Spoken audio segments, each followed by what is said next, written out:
So, first of all, let's give each other hands. So, try to get closer.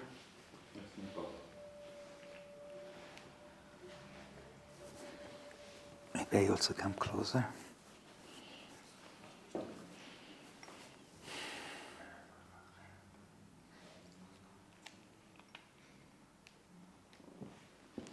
So I guess you probably all learned by now, left hand palm up to receive, right hand palm down to offer. Left. So actually it's like this hitchhiking in England.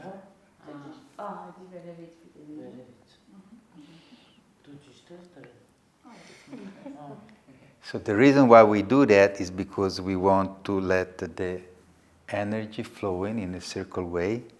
So from here, we get through the arm, through the heart, and then goes to the next person.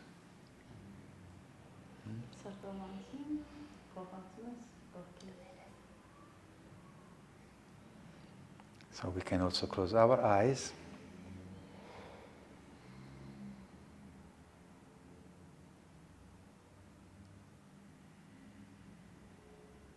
And we can start breathing gently.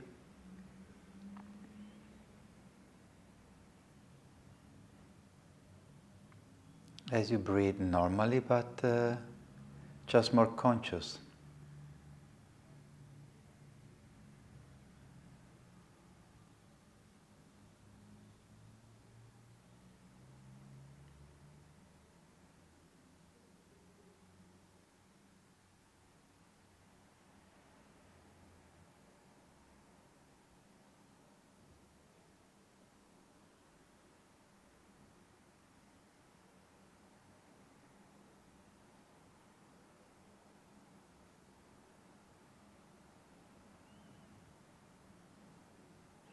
And you can be conscious not only about your breath, you can be conscious about your heartbeat.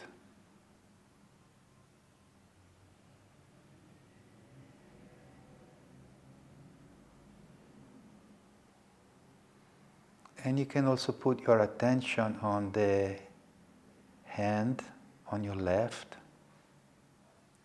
the hand on your right.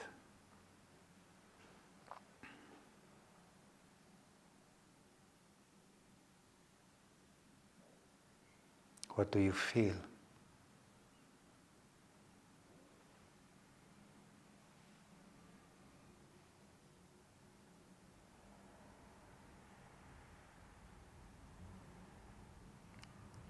Just simple sensation. You feel heat, you feel cold.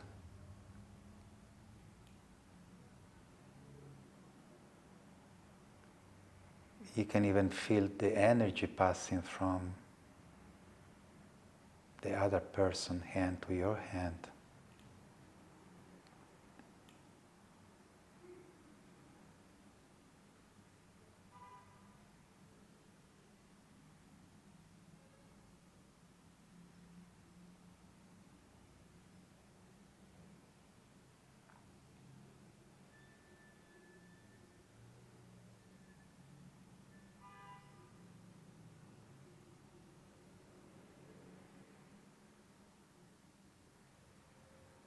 You may also want to put your attention on the feelings that there are in your body.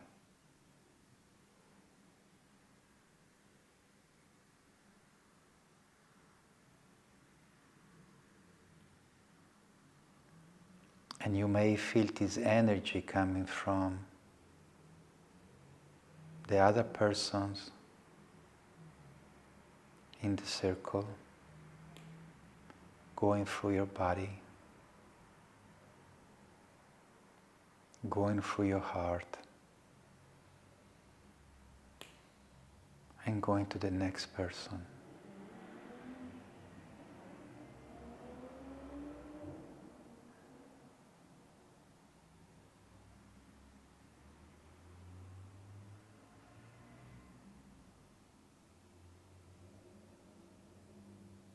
And then, of course, you can also hear the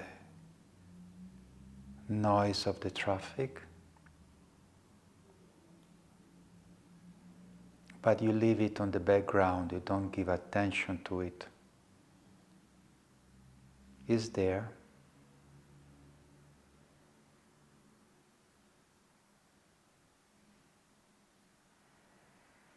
And you don't allow this noise to affect you.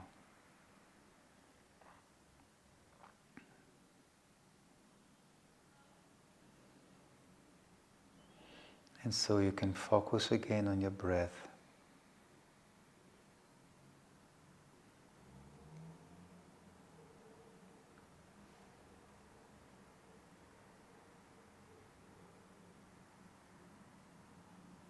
You breathe in and you breathe out.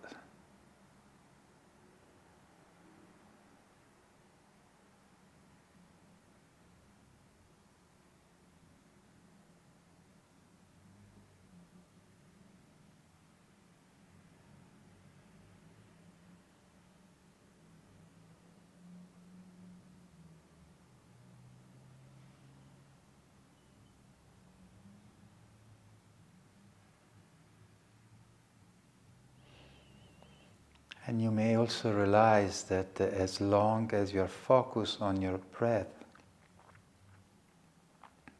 you are able to be more present.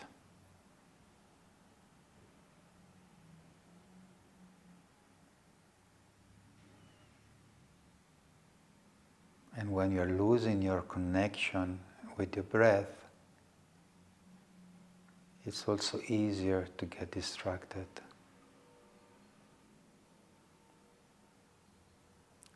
Maybe by the noise outside, maybe by your own thoughts.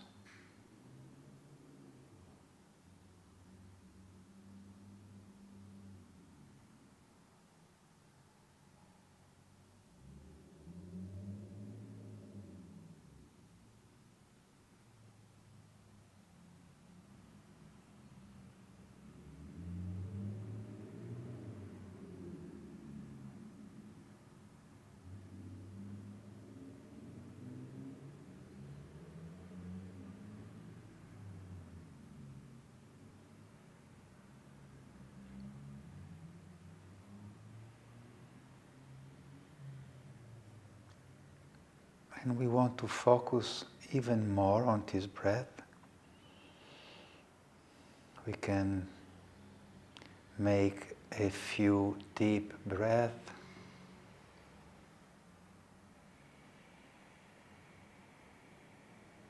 So we can go deeper and deeper inside ourselves.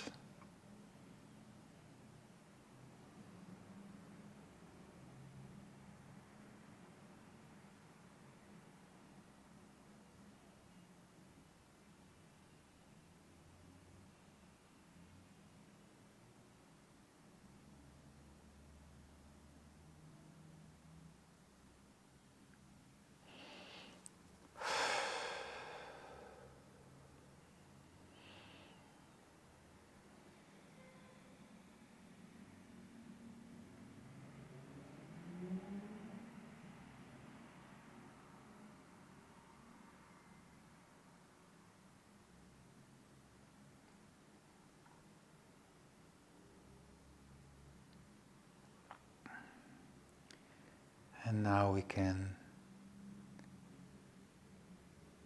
slowly open our eyes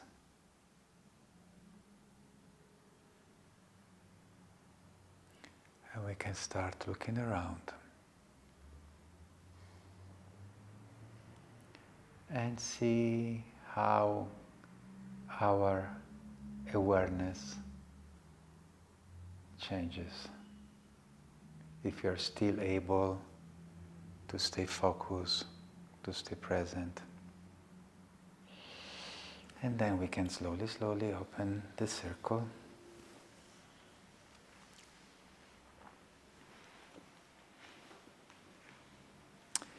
So,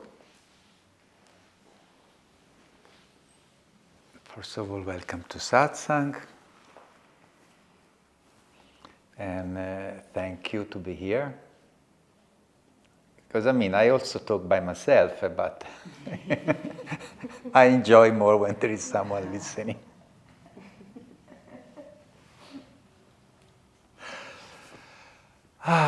So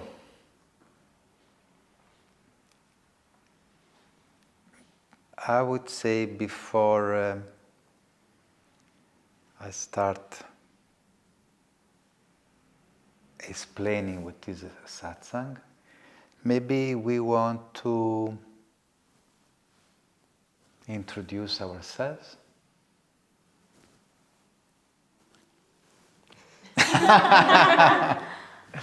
Okay? Sure.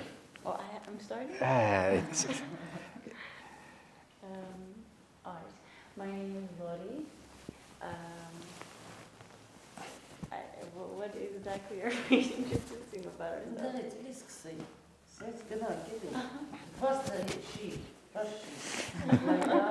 Yes. But she's trained. She's trained. She can open up. Please, first like that. We can do a zigzag. What to do, Niner? Okay, you just say your name and you say why you're here. I mean, beside the fact that you are the manager of the place. Okay.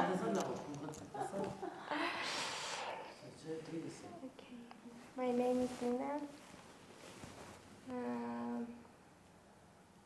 I'm here for finding my light again.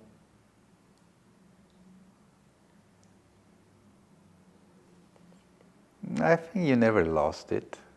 Sometimes. Okay, thank you. She made me emotional. Hi, I'm Dina. I'm 32 years old. I'm here because of Ninel, because I started my yoga journey 4 years ago, right after COVID, just when the gyms opened up. And I was there for the physical activity because I'm really into sports. But then I realized that it's having a good effect on myself. So I'm becoming a better person, I'm knowing myself more, and I'm being more mindful. I don't really do a lot of meditation, honestly, these days, but Shavasana is my favorite asana. But I started to feel my breath, which is really good, like the sensation of the emptiness in my head when I'm breathing. And I'm here because I trust Ninel, like whatever she does, I'm just like following her. Thank you. That's nice. Thank you. Thank you. Hi, I'm Seva. Why I'm here? Yeah, I'm wondering too. Why are you here? It's always nice to, let's say, be back home. That's the word that explains it best. And being the company of like-minded people, and you guys. And yeah, one of the many. Thank you. And the other reason is also because you don't want to leave me alone just with women, because To balance the energy. Am I balancing the energy? Hi everyone, I'm Meg. I'm beyond happy to be here and to be back on my path, because a few of you remember me from the past breathwork sessions, but in the past year I've been struggling with anxiety and panic attacks, and I've been taking antidepressant, and I'm still taking them. And during this year, it felt like my body was resisting and fighting what I have been experiencing during my breathworks and everything I've experienced spiritually. And it wasn't except accepting my feelings. So it was really strange because at the time I was doing my breathworks, it felt so natural and harmonic to me, to my brain and to my body, but suddenly it started resisting everything. I was waking up at the night because I was choking and could not breathe, and it felt like it will be forever, but I guess now I'm here to explain my body that this is the way I want to go, and I wanted to accept and understand my path.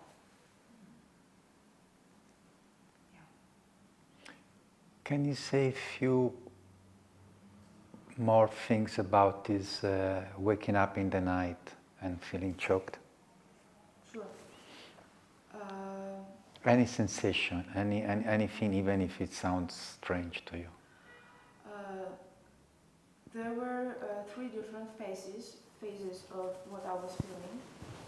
So at first I was feeling very light in my body, so and a bit dizzy in my hands and in my legs, and I was just laying down because I couldn't feel my body.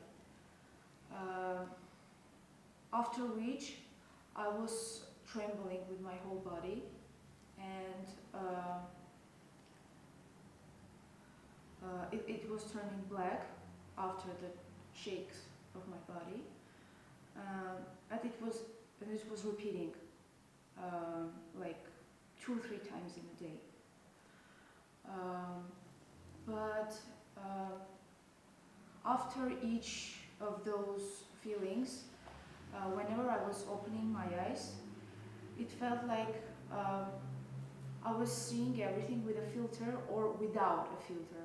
I cannot explain it that much because I mean it was as if I'm seeing my house, my room from the new eyes. Like I was walking around the street, walking around the places I was born and raised, and it felt like I was looking through a different person's eyes. It was so new to me. It was frightening, but at the same time it was really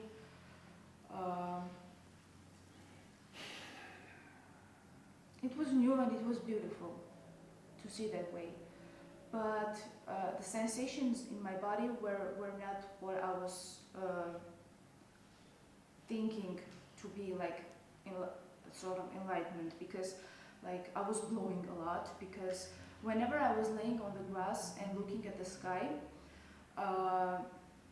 even still today, it's not a positive thing for, like it was not a positive sensation in my body to look at the sky, because after a few moments I was realizing I'm seeing the universe and not only the sky. It was frightening. Like I was really calm with the thought, but not my body.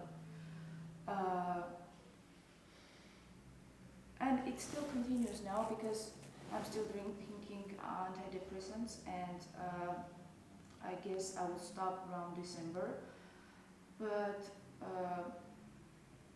the sensations didn't go away because still today I'm seeing places as if they're new to me.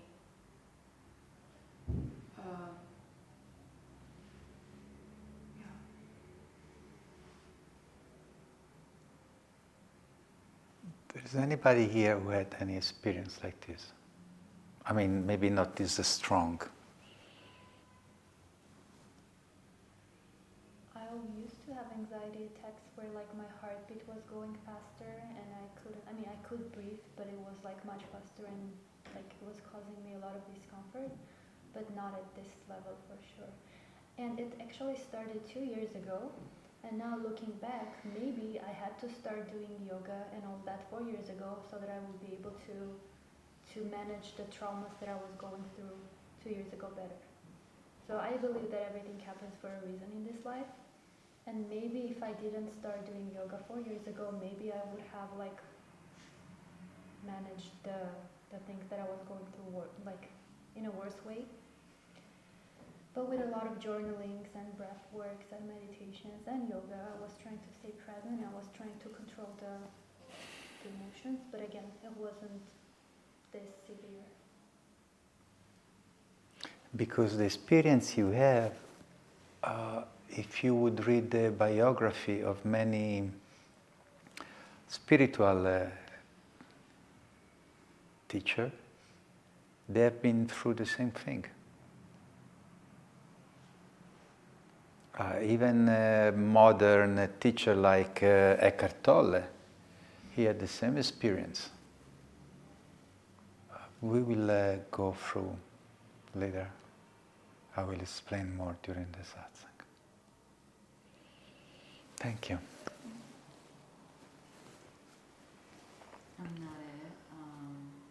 It's interesting when you said introduce yourself. I realized how identity constantly changes and how fluid it is. So you made it easy when you said just say why you're here, because otherwise I'm like, I'm not in, I don't know who am I anymore. Getting close to nothingness. So I'm here to reconnect with you and to be with Ninette and all of you and my home Armenia, which feels amazing, and to remember again the truth in which I find the greatest peace. So I guess I'm here to find peace through truth. Thank you. And what you just say about identity is related with the experience of Meg. I will explain later.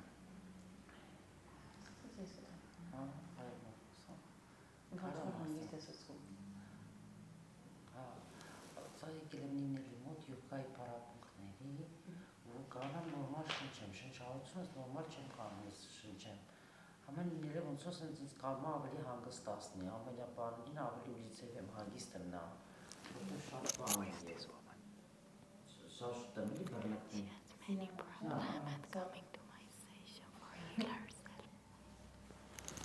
Her name is Siran, and she says that Siran, Yes.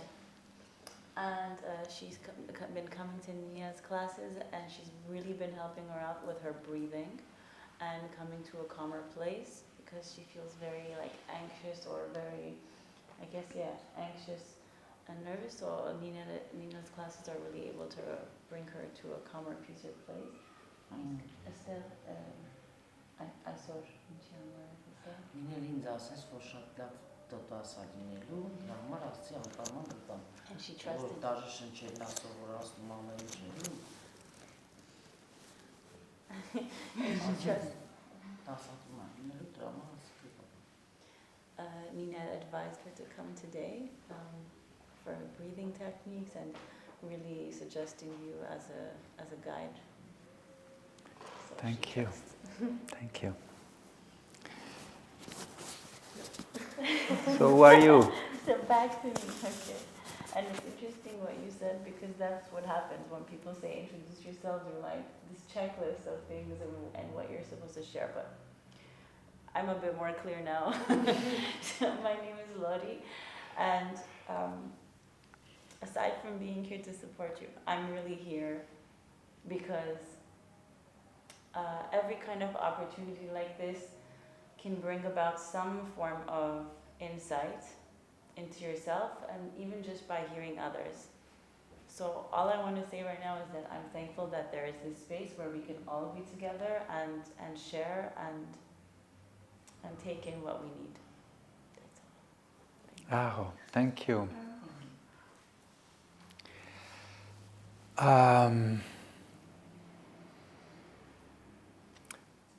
Well, first of all, I want to thank Meg for sharing your experience, because it gave me the opportunity to explain something that is important. Something that is also a very important part of my life.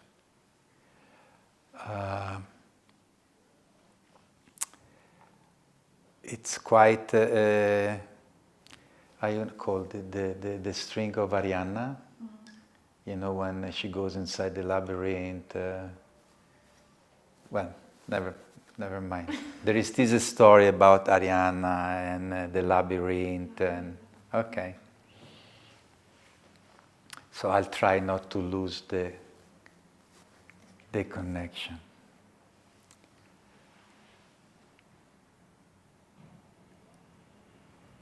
First of all, identity.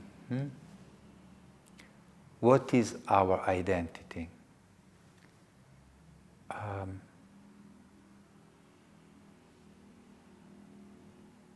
Our identity, you can say, is the dress that the ego is wearing. And what is the ego? When you're born, you're almost blank.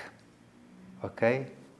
I'm giving you, of course, my personal experience, my personal opinion. Many people will tell you probably different things, okay? But let's say, okay, that actually when you're born, you come out from your mother womb, you have been already 9 months there, okay? So already something has been built up inside your brain. But there is something else, and something else is what I would call a soul. So actually you are building up your physical body, and then you will later on you will build up your emotional body, mental body, astral body, but there is something else, and this else is your soul. So your soul, for whatever reason, because it is your spiritual path, you know, to come back here or to come to some other planet, or let's call it dimension, it has a reason. It is what you call a path, a spiritual path. But when you come here, this dimension, it's not like the spiritual dimension. It's more thick, it is slower, and is not like pure light where we're coming from or where we are going toward. So you may lose the memory of why you are on this planet, in this dimension. So you may have still something when you're born, okay? But then what happens is that the information that you receive, the education that you receive, it may go against your memory of what you really came here for. Okay? So let's say your soul is telling you, I come here to evolve, I come here to discover different things. I come here to burn my ego, burn my karma, okay, different things. But then you come here and then, you know, your family, the society, culture, the religion, they start telling you different things. And these things, they may go against what is your dharma, is your path. So, it starts to be a conflict. Because your soul would let you go on one direction, but then what you call culture or religion is pulling you back. or is forcing you to go against your spiritual path. In many different ways, and for many different reasons that maybe we can look after.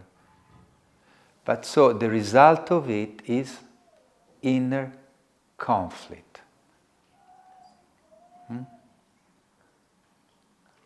So what is happening? It's happening that you start to have kind of frame, okay? That you look at things only from your ego, your mind, your identity, the culture that you have been growing in, the conditioning. Spiritual path has no conditioning, but culture is giving you conditioning. Religion is giving you conditioning. So you start to look at things this way. Like, when the horse, they have these things on the side so that they don't get distracted, okay? Because the society, the system is telling you that you have to go in this direction. So don't look, forget about your spiritual path. There is no spiritual path. You have to go to school. You have to learn a job. You have to learn a skill. You have to follow rules. This is wrong, this is wrong, this is wrong, this is wrong. You have to behave this way. But there's still somewhere inside of you a voice that is telling you, yeah, but that's not the reason why I came here. I didn't came here to spend all my childhood sitting on a chair, on a desk, and listening to things that I really needed.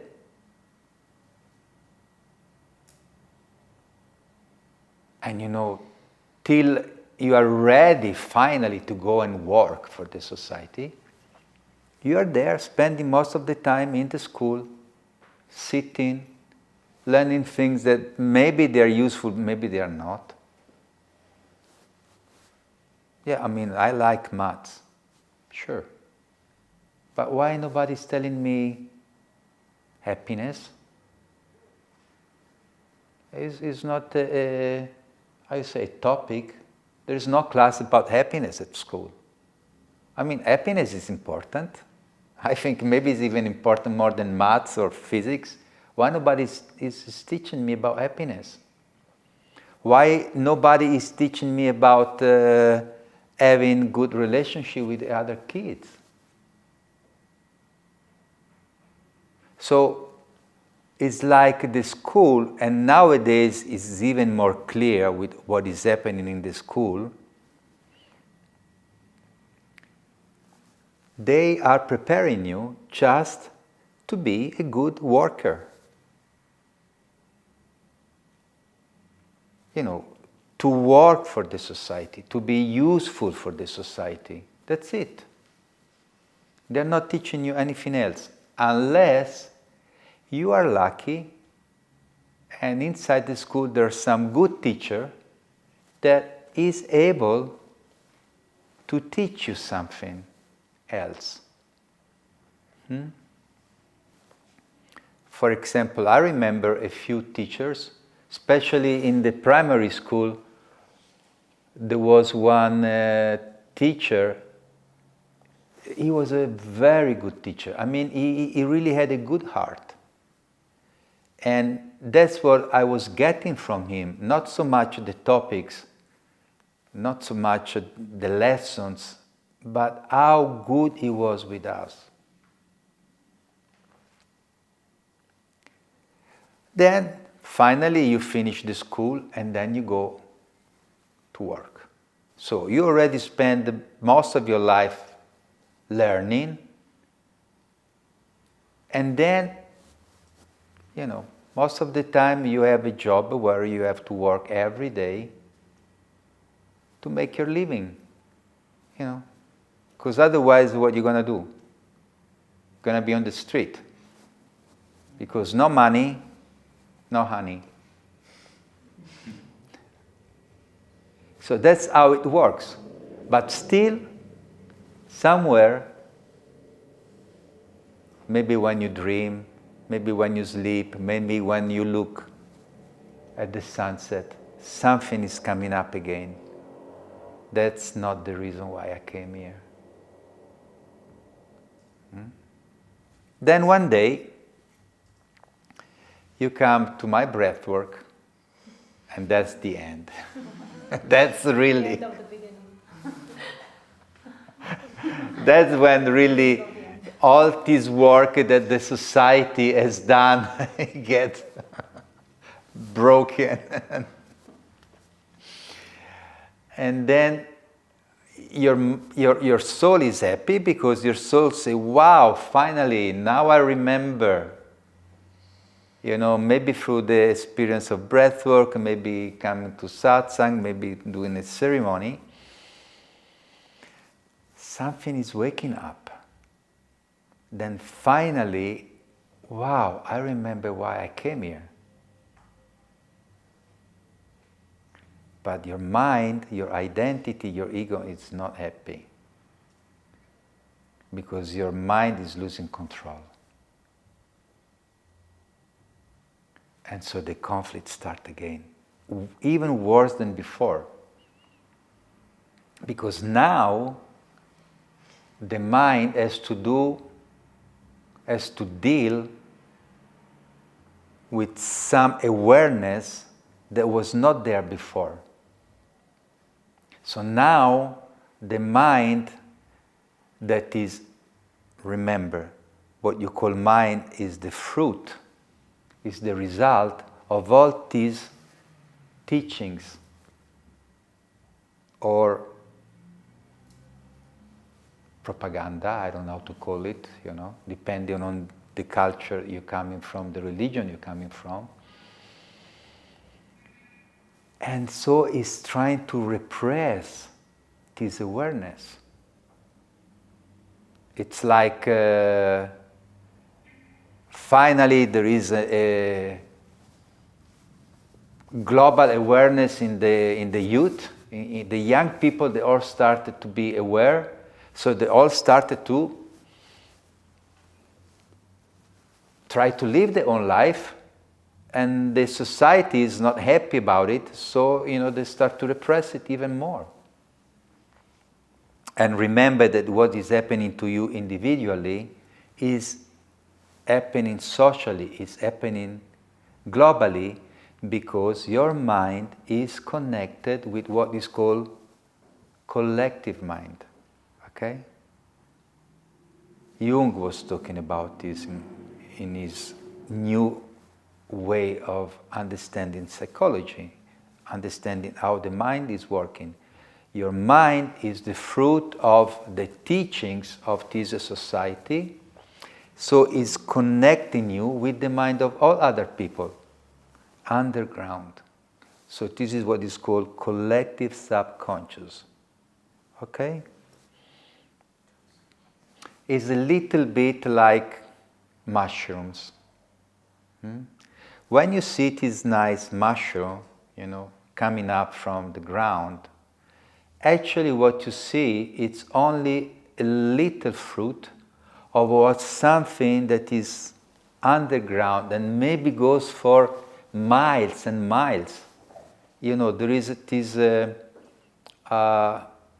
mycelium, I don't know, mycelium, that it can go for kilometers and kilometers, and is connecting all these mushrooms that by time to time they pop up, but actually the mushroom is that big being underground, and is not only connected with other mushrooms, is also connected with plants. So it's a big net. Okay? So your mind is connected with all the mind around you. So if the rest of the city is sleeping and you are awakening, there is a normal, automatic reaction, not only of your mind, but the mind of all the other people to pull you back. So you start to look at your neighborhood, at your place with new eyes, because you start to see something that before you couldn't see. It was already there. This reality is always surrounding us, but we don't have the eyes to see it because of this. We don't see it. It's there. Reality is always there. So you start to see something and you may have different reaction. There might be, if you are in a safe environment, if you have support from other people, you say, wow, look, this is the awakening that many teachers they were talking about. I start to see, finally. I see. But if you don't have the support, and maybe around you there are people that they start to worry, oh, what is happening to Meg? She's strange. No, there's something wrong with this girl. Then, this conflict is not only between your mind and your soul, is also with other people. And then it's becoming even more difficult, more scary. So in that moment, either you get someone who is supporting your spiritual path, or you get someone who is supporting your ego, your identity, and is telling you, no, that's not good. Take some medicine. Calm down. Relax, No, what you see, it's only hallucinations, Take the pill. Keep quiet. Awakening is not good. So this is what happening most of the time. Unless you are lucky to have the right support for your spiritual path. Somebody that is coming to you and telling you, Meg, you're not crazy. You're just waking up.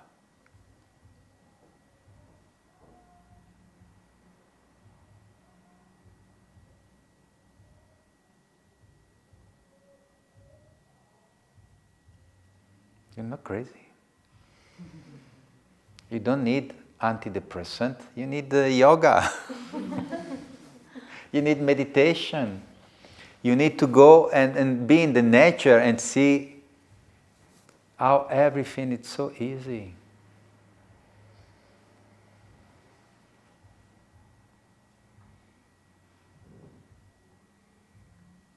I mean, even Eckhart Tolle, I think, if I remember well, he was out of mind for 2 years, just staying in public garden, no?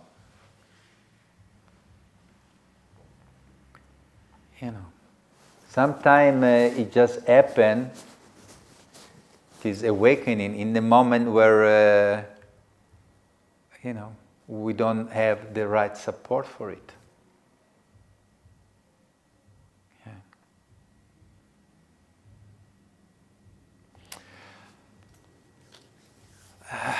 Reality.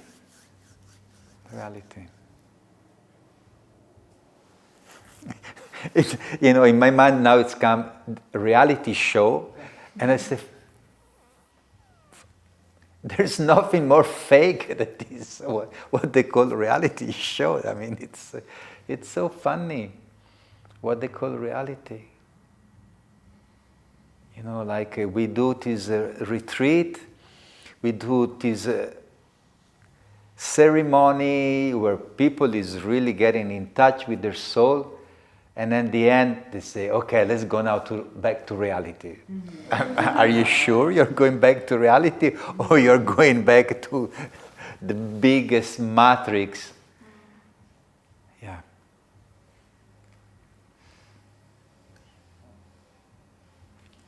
Matrix. Okay, so nowadays, especially after this movie, Matrix, it's becoming more clear what it is, okay? But this is something that Veda, these holy books from Indian religion, they were already talking about it 5,000 years ago. They were given another name. They were talking about Maya. And Maya, it is the illusion. But Maya, it's also the name of the goddess that has created, that has the power to create this illusion. So, I have no idea.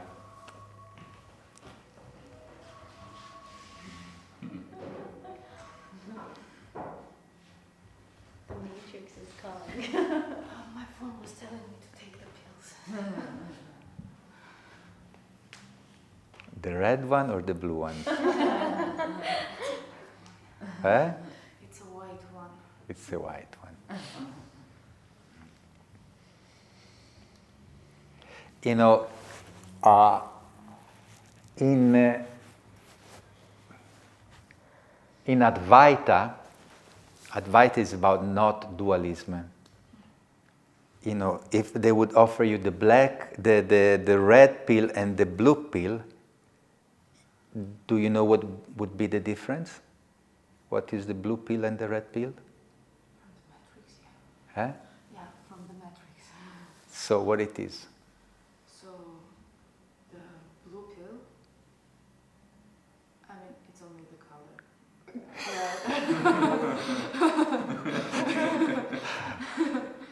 So in Advaita, the red pill and the blue pill are the same, but the red pill tastes of cherry. That is about dualism.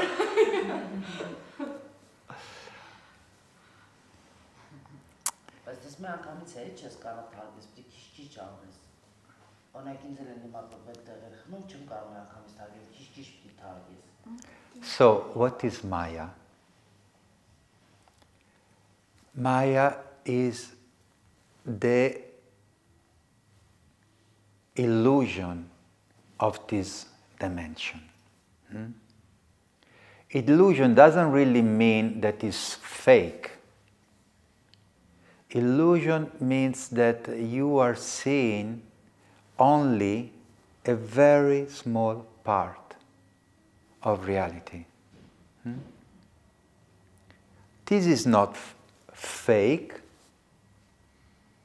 but this is only a very small part of reality. And the rest of this reality is up to us to discover it.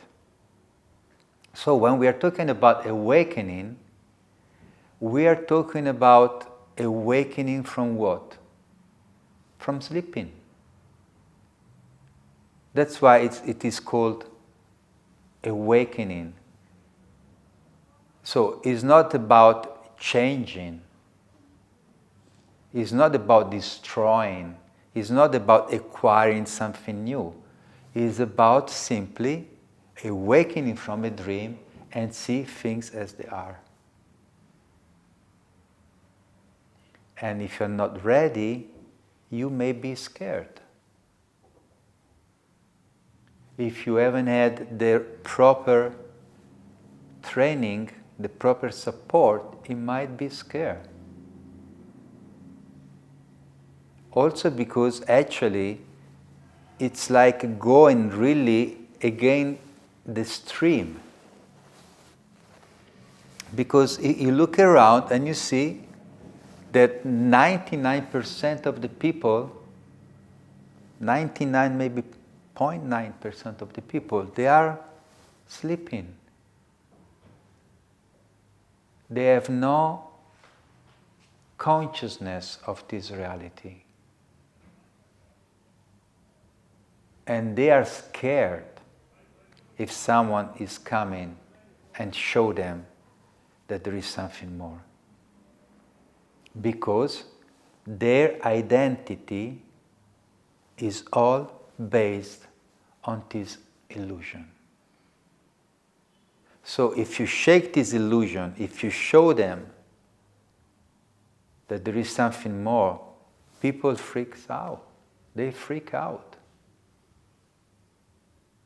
Because they say, then what I'm doing now?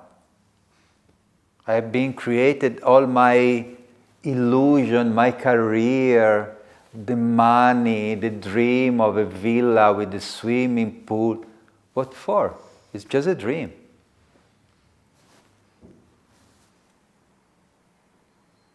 And many people, they prefer to stay in the dream.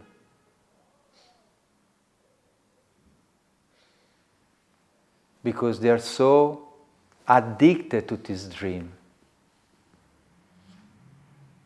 But that's why there are so many people who are taking drugs, all kinds of drugs. Because they don't need to wake up. They can stay in their dream. And the problem is, the nicer is your dream, the more difficult it is to wake up. Actually, only when your dream becomes a nightmare, then you say, wow, you don't like it anymore. Then you may have a reason to wake up. But at that moment, maybe it's not so easy also to wake up.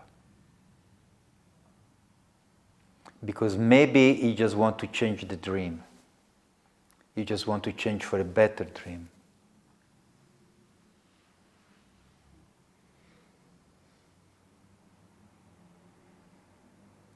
The truth is that there is nothing scary in reality.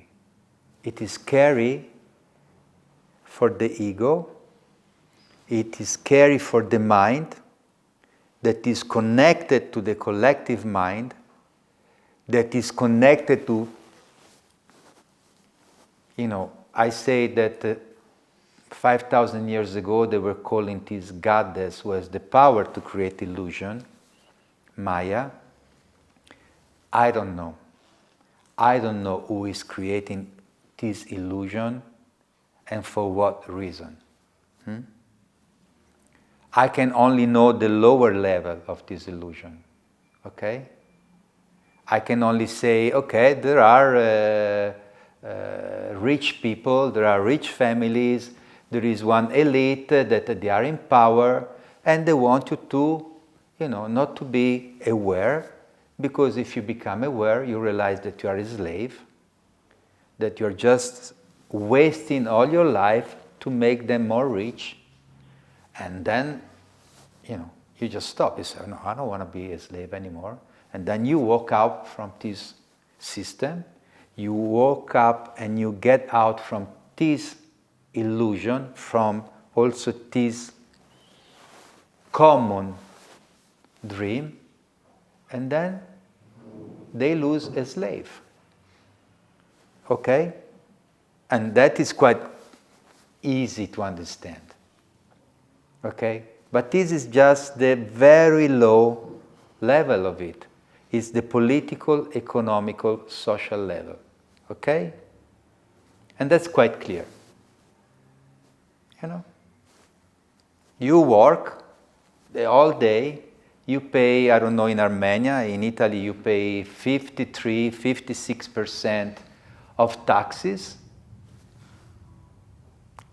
But if you are Jeff Bezos and you are gaining 100 billions every year, of course you don't pay taxes.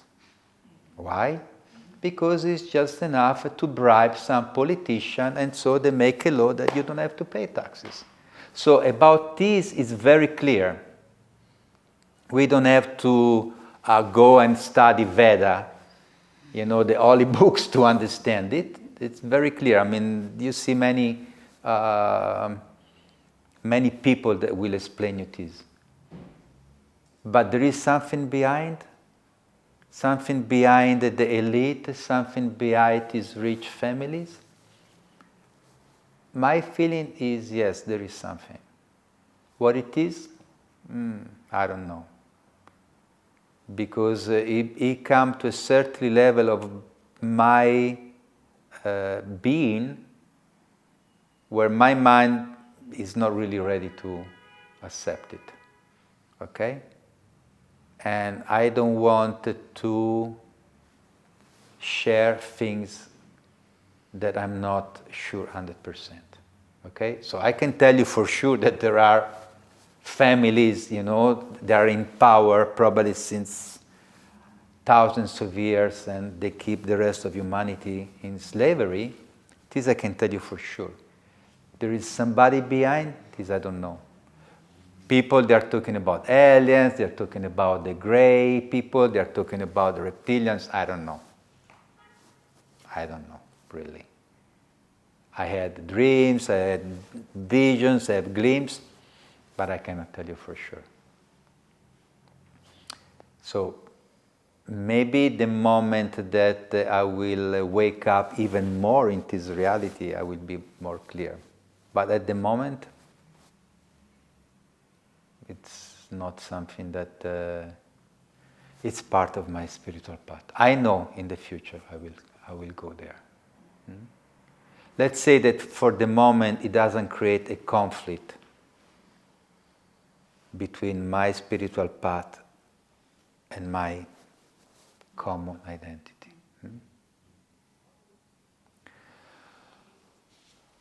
Why?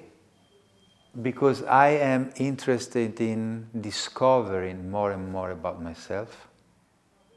Because the more I discover about myself, the more I will discover about the outer reality. There is this beautiful song that says, y recuerda que para llegar a Dios tiene que, well, in English it says, and remember, to reach God, you have to become human. You have to understand how to become human. Okay? So for me, I know, there were a teacher that says, you want to discover God, discover yourself. You want to discover yourself, discover God. So that far I am happy with. Then, if I will meet some reptilian one day, it's okay. I don't care now. So, we have been talking about identity. We have been talking about awakening. And this is what you had, what you experience is awakening, spiritual awakening. About this as is an illusion, and there is another reality. So, Satsang.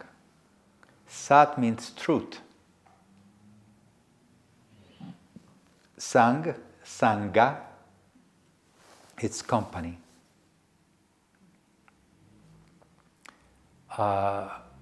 In Buddhism, you talk about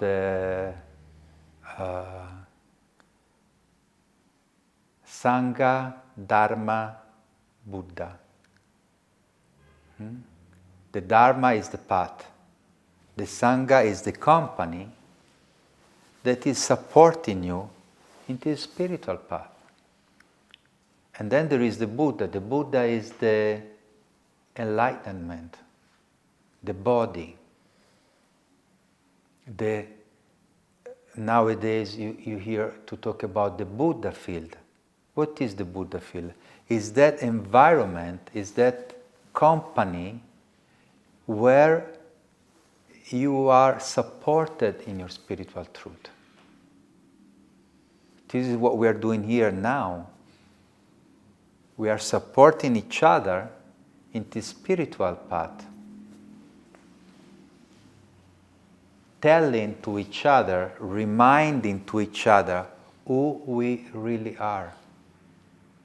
And what we are is souls.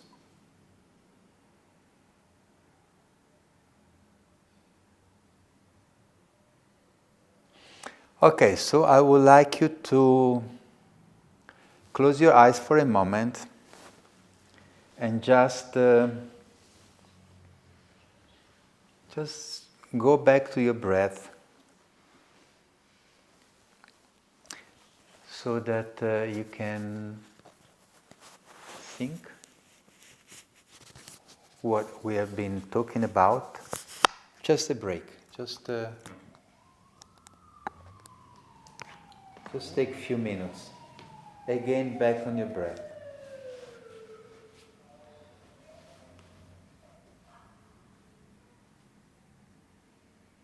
Let's come back.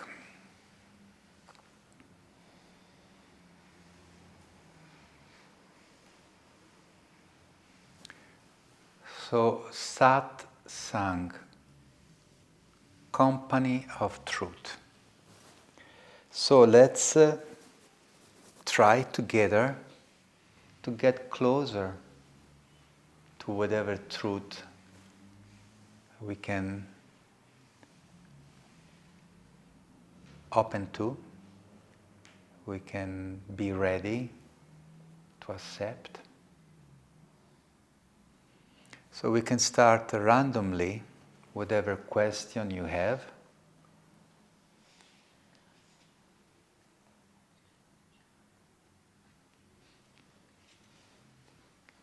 My master was saying, it's not important the answer, it's important the question.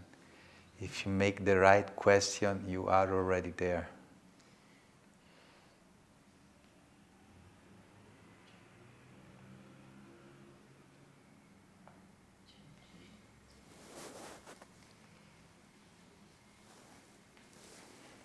How do you deal with fear?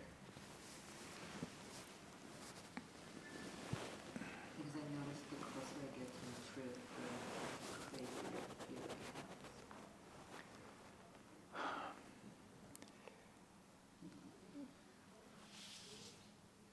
How do I deal with fear?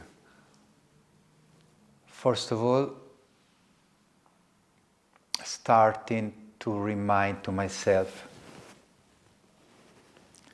that I am energy and that everything is energy. So I look at fear from this point of view. Fear is energy. Okay. Then I say, okay, fear is energy like the wind. You know, I get some breeze, and then maybe I feel hot or I feel cold.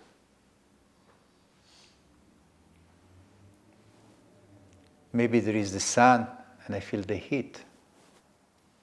You know, there is an interaction between me, my body, and something else.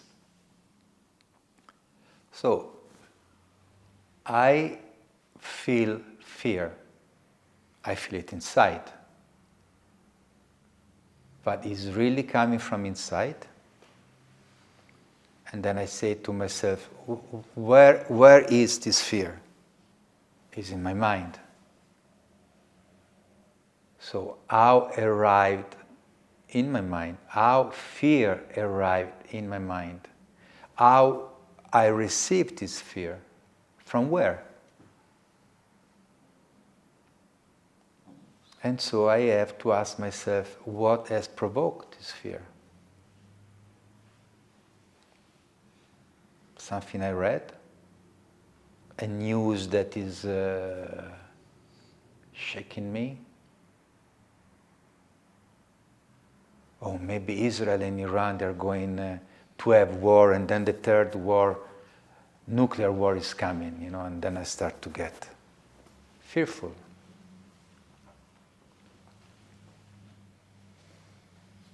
And then I can say, well, maybe it's true, maybe it's not true, maybe it's the general vibe that is going around and I am affected. So maybe I can also look at, okay, fear is energy, but what kind of energy it is? A virus is a being, so it's also energy. So maybe fear, it can be also like a virus. Maybe there can be an epidemic of a fear, because this fear is coming from somewhere. Okay?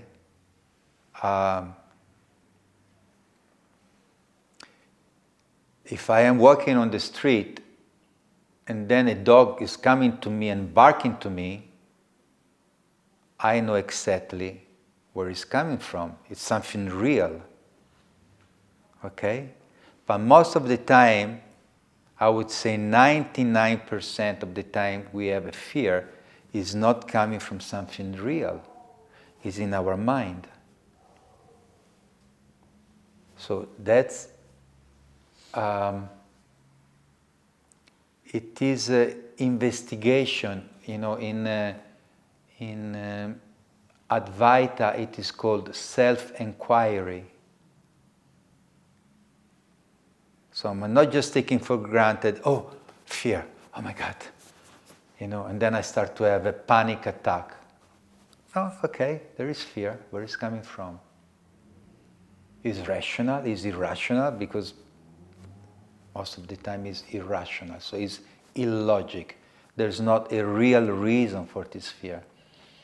And then I want to understand how it did happen that I allowed this energy from outside to affect me. Oh my God, I got throat ache. I'm coughing. I got the virus. Okay, I got the virus. Why? Well, maybe my immunity system is not strong. I'm not give for granted that any virus is affecting me. If there is a virus that is affecting me, because my immunity system is not strong. So this fear is affecting me. Why? Where I was not aware. Because this process has started much before I became aware of it. So, it's again the Arianna string, I'm going back. Where it started. How did I allow this thing to happen? Because most of the time, oh, I got this virus from that person, oh, he's the one, that is spreading the virus. But why I got it?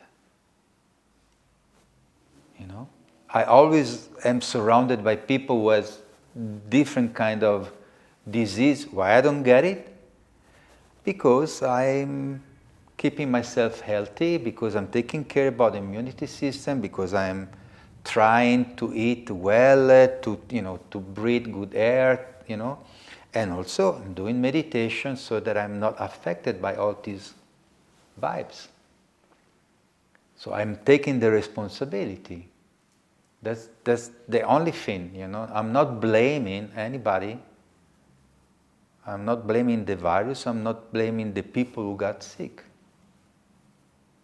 So why I am afraid? Because I allowed this vibration to affect me. So how I can contrast meditation, breath work, awareness, because you always go back again and again to this awareness. And the highest is your awareness, and the less this event will happen.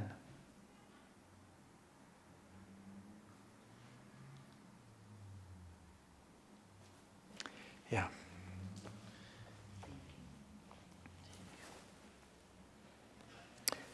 My master was also saying that fear is the lowest frequency, love is the highest frequency. It's like dark and light. So I try to go back to a loving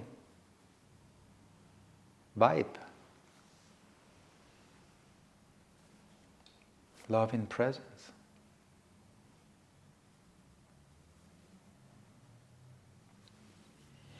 Are you believe university? University?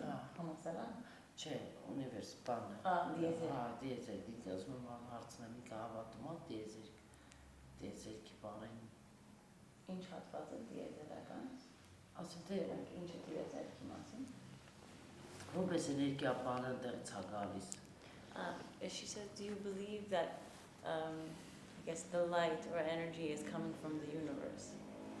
Or like, what are your Կամ kind of... մարդուն ես հանդիպում, էդի քեզ տված ա, որ այդ մարդուն հանդիպես, էդի մի բանի And համար that things are fated, kind of, things are meant to be, there's no coincidence. First of all, I would like to say that I'm trying not to believe in anything. Why?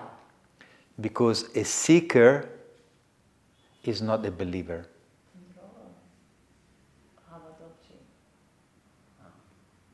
I believe when I don't really know.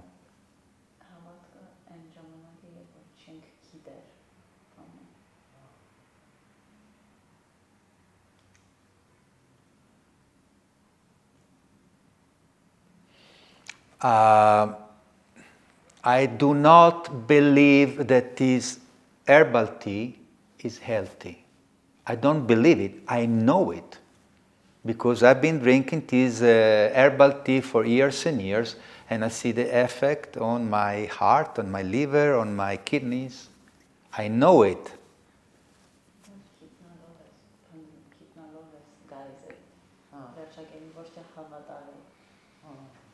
Okay.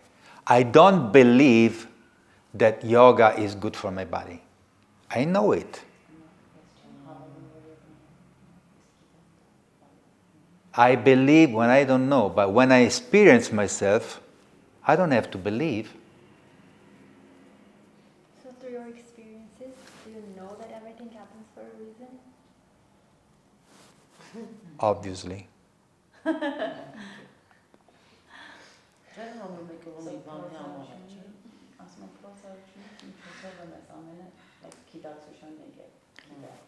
Այս դե մենք դինում չէ որ դեպքեր արին ու մարդ հանդիպում մարդու մի բանի համար կամ օգնի կամ մի բան Դա է ասում եմ ես գիտեմ որ ամեն ինչը ինչ որ պատճառ ունի But it's important that you understand that when you follow a religion, you are a believer.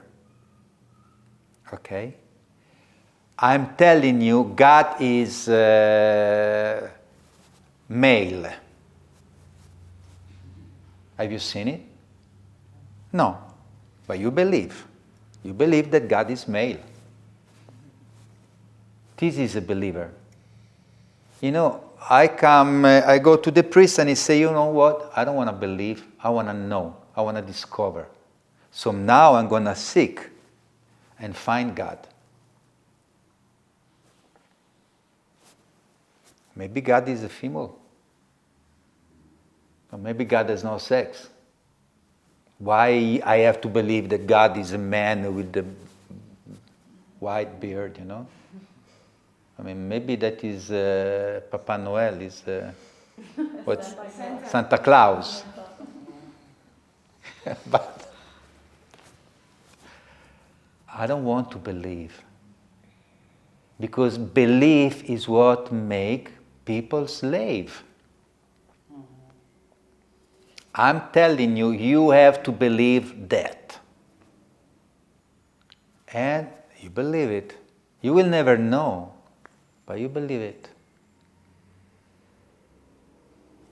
someone is telling you, either it is the Pope or the chief of your religion or your president or the secretary of your political party, you have to believe.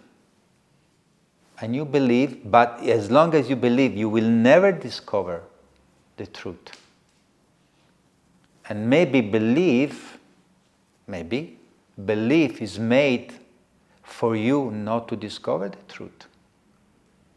So why I have to believe that the universe, I don't want to believe, I want to discover.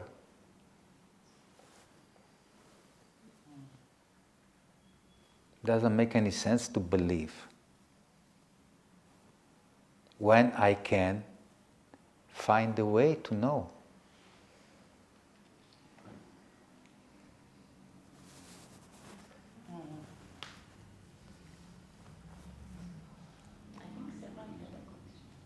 Yes, he had the question. Please. Can you talk to us more about self-inquiry? What the term means? Or you said something before. You said in something, it's called self-inquiry. Okay, there's let's say one school in India, and many teachers, they belong to this school, and it is Advaita and is non-duality. Okay, so non-duality, it means that you believe that there is something that goes beyond black and white, night and day, good and bad. So you want to discover, and how you discover this reality that goes beyond this duality? With self-inquiry. And what it is self-inquiry? It means that all the time you don't take things for granted, you don't believe, but you inquire. Because if I am a believer, I can believe anything. Whatever you tell me, I will believe it. I can believe that I am here to suffer, and in the next life I will have, I will go to paradise, I will have 7 virgins for me. I can believe anything,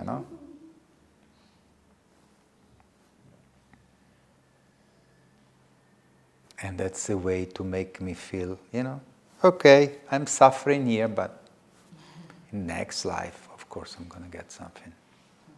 I'll be rewarded. But you know what? I don't believe it. I want to know for sure. And it's like peeling the onion. Slowly, discovering everything that is not true, because that's very easy. Because lies are very easy to discover. And when all the lies that you believed,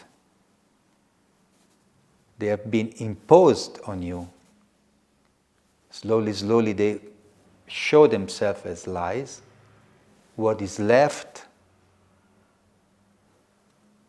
is the truth.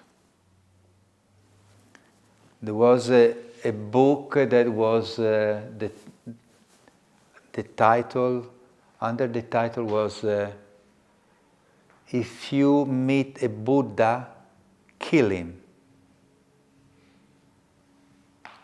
If you will not die, then he's a real Buddha. So never be afraid to put in discussion anything, because at the end only the truth will be left. The thing is when you are attached so much to a lie, because this lie is part of your identity, whatever it is. Anything.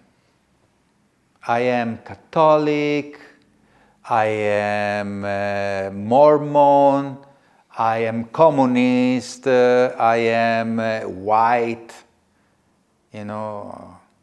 anything. If you discuss it at the end, if you investigate at the end, there is the truth. This is self-inquiry. It's about not believing. It's about discovering. And the funny thing is that this society doesn't let you discover, doesn't let you doubt about all these things. You know what you can doubt? Your gender. Maybe you are not a man. Oh, you had this, then maybe you are a woman. Or maybe you are a man, you're not a woman. That's the only thing that makes you discuss. What is behind this woke philosophy? What is behind? I mean, if I want really to discuss my identity, to find the truth, I start discussing all the teachings that I got from the society that make me slave. I'm not discussing what is biologically my truth. So you see, every time behind there is something. And it's not something casual. It's something planned all the time. There is always something behind and behind and behind. You peel it, and this lie shows as a lie. And then there is something else. And if you're not afraid to discover the truth, at the end, eventually you find it. If you are not attached to any of this identity.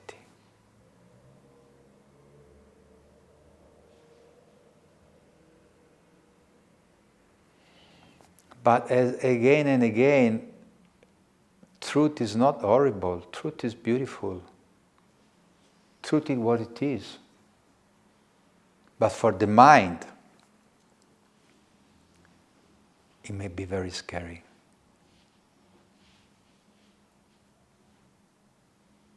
For the slaver, for you to discover that you can be a free man, it's scary.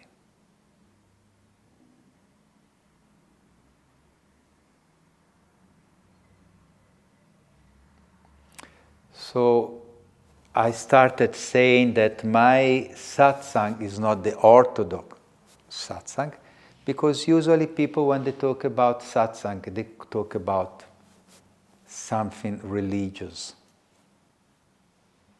I don't want to limit this truth about anything, because truth has to do with everything, with religion, with spirituality, with economy, with the society, with politics, with whatever, mass media. Definitely, if you want to know about the truth, you have to know about mass media, who is owning them, why they're spreading these lies.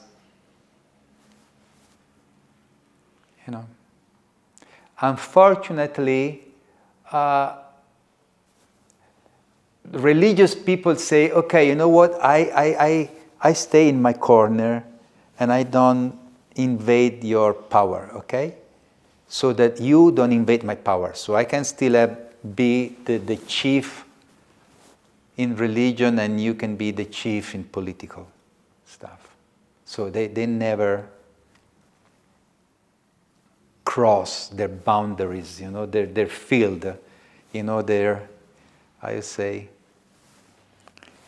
I have my, I have my herd, I have my sheep here, I really want everybody to know the truth. I want to know the truth. And I want that together we help each other to discover the truth, whatever it is. Doesn't matter how inconvenient it is.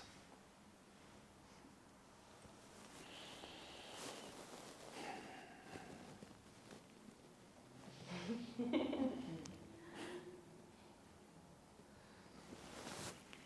I have them.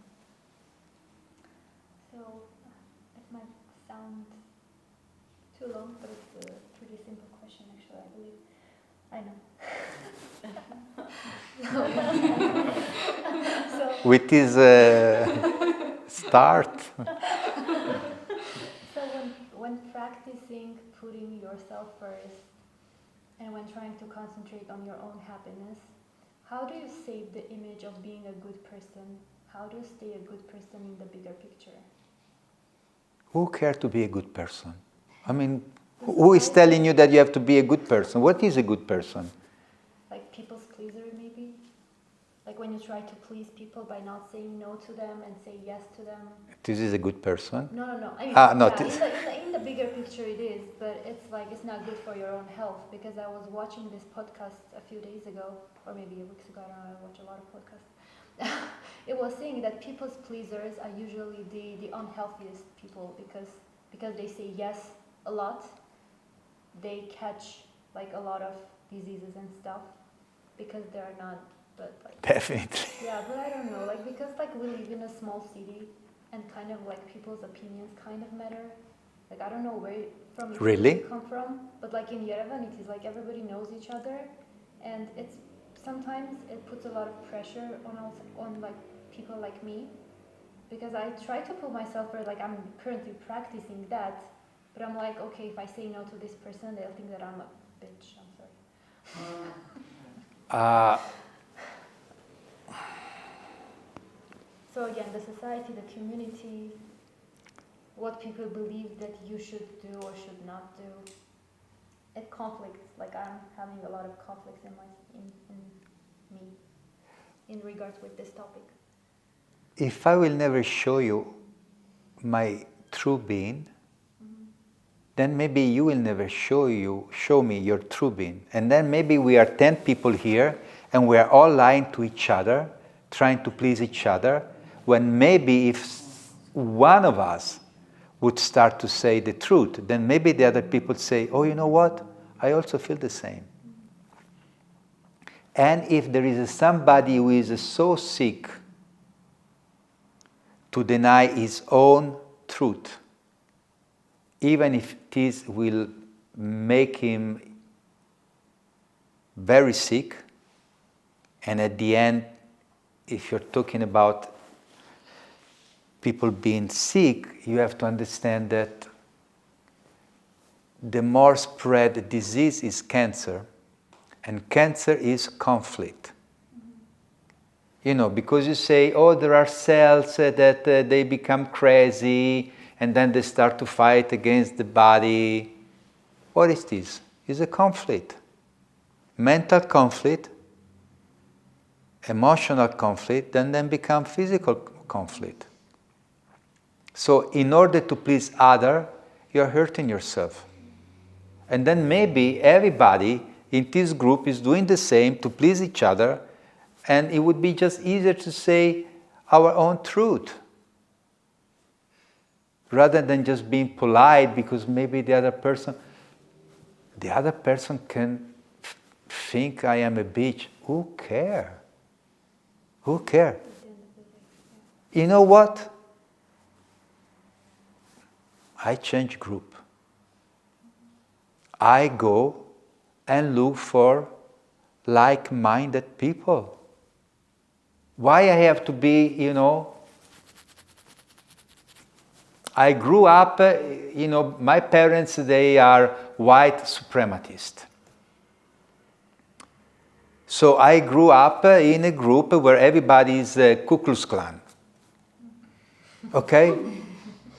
I cannot say I am in love for, or I like my classmate that is black. Because then everybody will look at me like, he's a traitor, he's crazy, he's a black people lover. You know what? I go out from this group.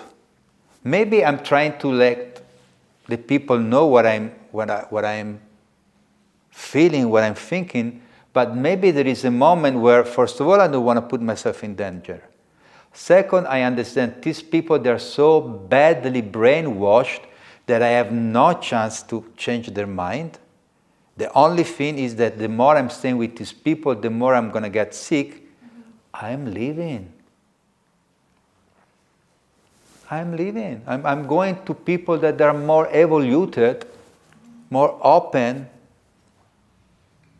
and that's it. And then I will be more happy, Why to stay with these people who are so judgmental, so bigotry, I say? Bigoted. They're bigots, and why I have to lie to other people about my true being, about my true self, I don't do that. And if I find myself in such an environment, I go. Because it's energy, and this energy slowly will make me sick.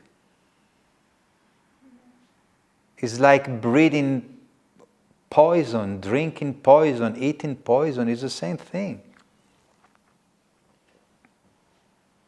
Let's go and eat it to McDonald's. I don't want to go and eat it. You go. Oh, you're weird. Okay, I'm weird. So what? Go to McDonald's. Get sick. I mean, I fast for 2 years already. Nina knows that happens to me every time after around 6, 7 p.m. I'm like, I don't eat. They're like, no, like you should. I'm like, guys, like I don't want to. I can hang out with you, but I'm not eating because that's good to me. Like I don't want to eat. Don't judge. Yeah. Well, but that's good because usually it would be healthy to eat once a day. Yeah, that I know. I eat twice now. Yeah. But I keep the 16 hours of my fasting. Yes, that's the healthiest thing. That's the healthiest thing. So it's good for you. You know it. You don't believe it. Because I've been experiencing it for 2 years already. you see, the other people, they want to believe to some lie. Let them believe it. Let them get sick. Let them get fat. Let them get diabetes. It's their business. It's their business. Why you in order to please other people, you have to get sick? There's no reason.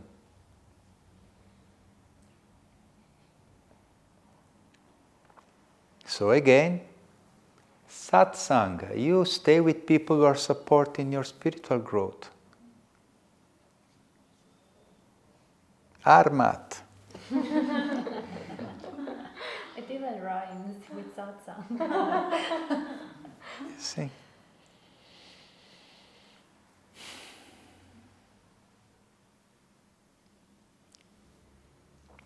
Okay. Yes. Let's see if there is still any. 10 to 2. Mm-hmm. Is it possible? Okay, but I still would like to hear question.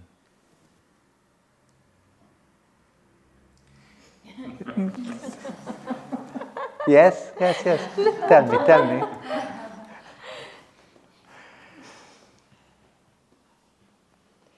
Do you remember what you told us about love?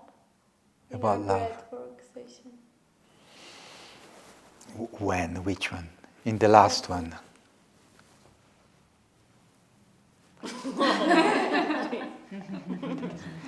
What did I say?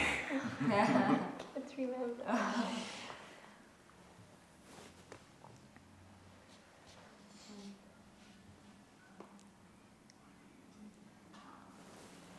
I don't know. I remember that at the end of every journey, every breathwork session, I always put this a song. it's a long way home, and it ends up saying love is all there is. Yeah.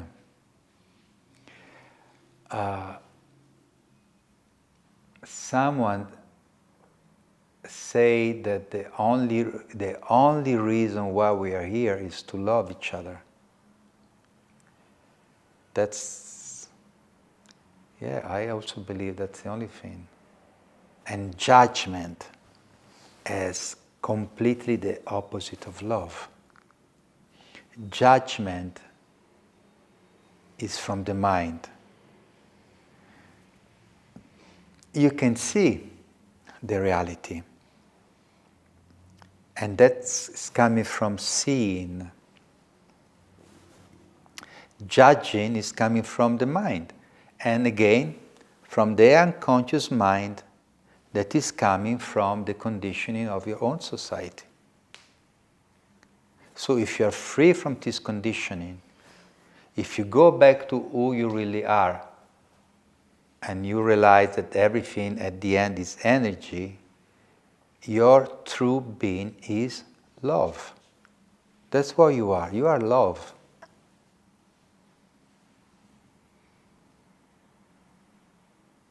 You are pure light. You are spirit. And then maybe we are here to bring love where there is fear. Maybe we are here to bring light into darkness. Not fighting, not judging, not blaming.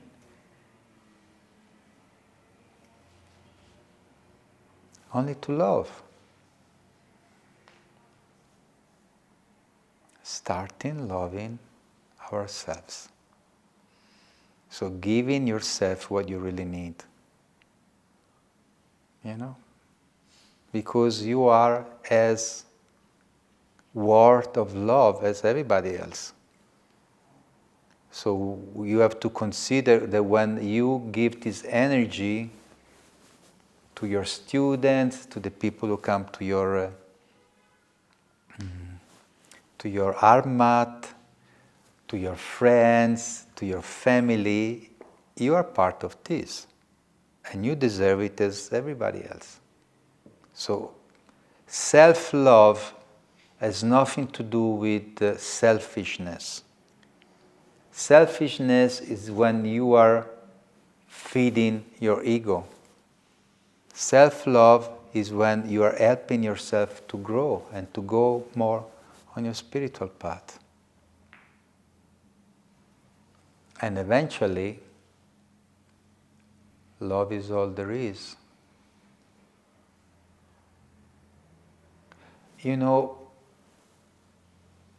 there is not this duality between love and darkness. Because what is darkness? What is made of darkness?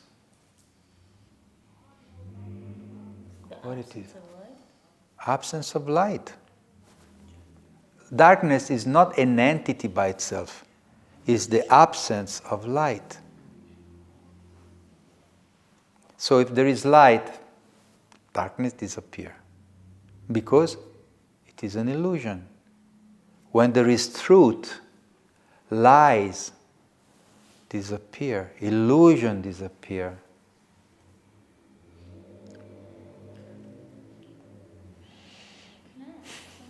You should, actually, because everybody already asked something but you. Come on. Because you said judgment, and I'm just wondering, like,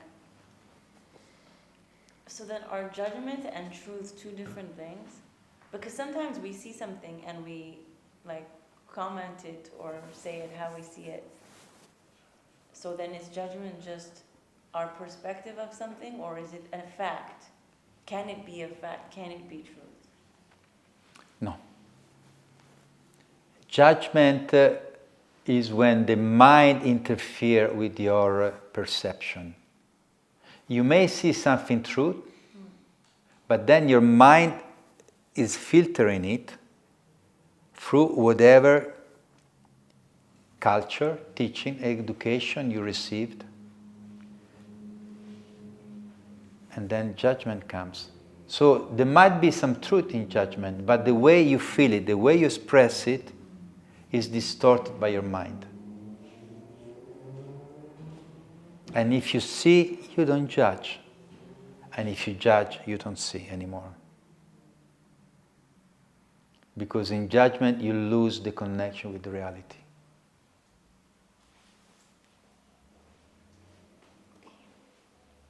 May I continue the circle of the judgment thing? Mm-hmm. Please. So somebody judged me for fasting. I judge someone for eating McDonald's. Where is the truth? And how do we find the balance? Or do we just let each other do whatever they want to do? Definitely we let everybody do what they want. As long as they don't hurt each other. You know.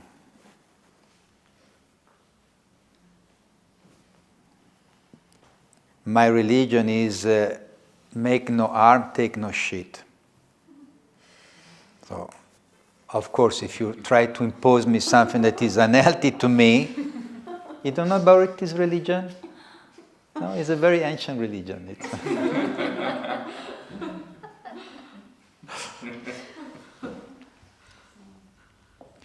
If I read articles about McDonald's, about fast food, if I read what biologists... the collective idea, right? I'm not really talking about McDonald's, just like... No, to show you. Yeah, to just show the difference.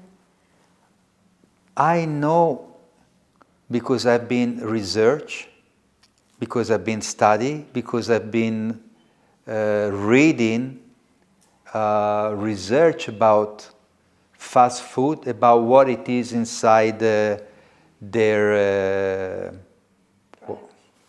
product, their food. I read what they have inside their fried French fries. So in that case, is it okay to judge? No, you're not judging. You see. Okay. You see that this food is unhealthy. Okay. You know perfectly, because there is all the scientific evidence that this food is unhealthy. So this guy is going to McDonald's. If I start to have bad feeling about him, then I'm judging. If I see that what he's doing is wrong, wrong because it's unhealthy,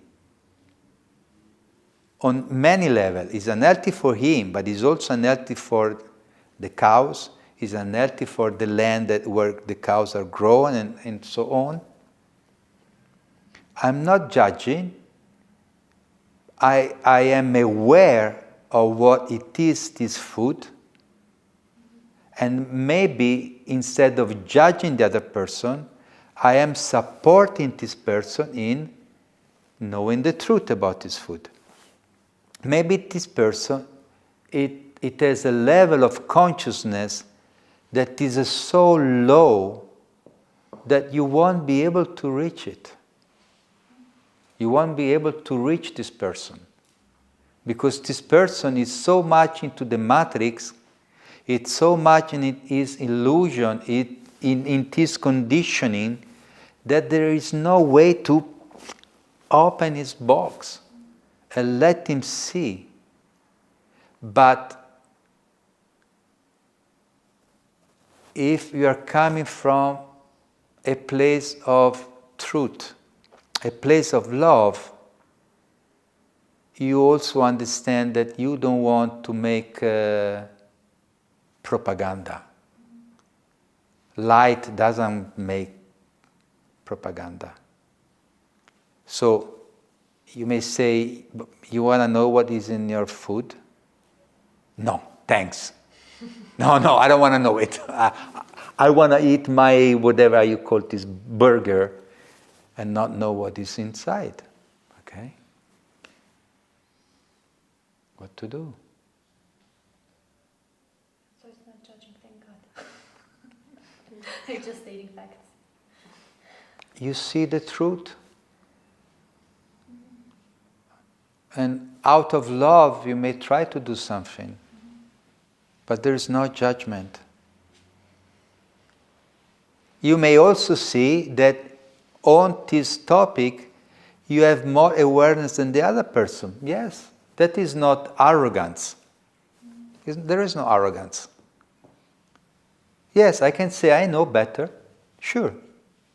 And I can show you I know better. Because you just go there and you don't even want to know what it is inside that food. I know better.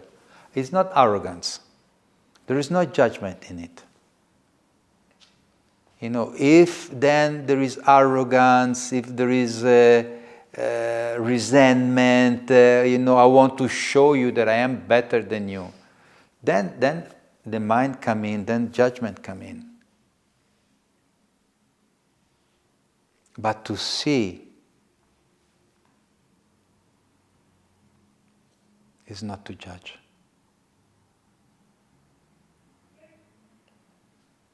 So let them judge you, because that's the only thing they can do.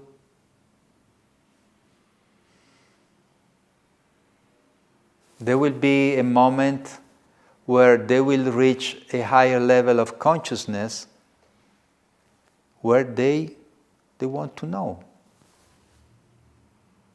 But at the moment, they are so far from this level of consciousness that there's no bridge. Maybe you decide that you want to build this bridge. Why not? Maybe it's part of your spiritual path, maybe it's part of your mission to build this bridge. And then maybe you become a human rights activist or a food awareness activist, or, it's up to you.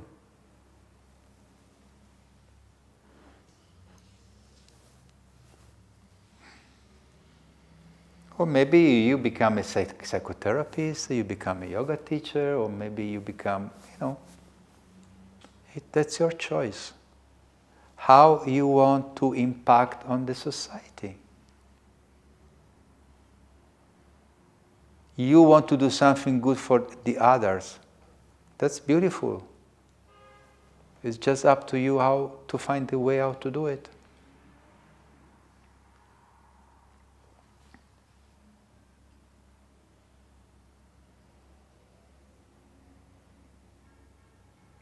But definitely, you cannot show things to people who don't want to see it. You have to understand this. You have to be patient and understand that for some people it's not the moment. They still have to walk a long way on their path before coming to where you are and learning what you can teach.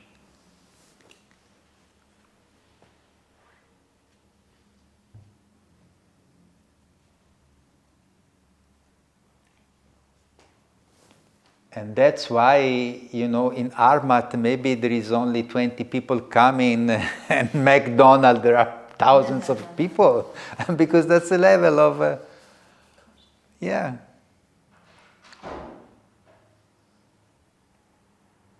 It's not only McDonald's, so much illusion, so much unhealthy things. It's not only what you eat, it's what you breathe. It's all this negative energy that you get from your working place, from your colleagues, from your teachers or students or friends. That's where you have to build up your immunity system.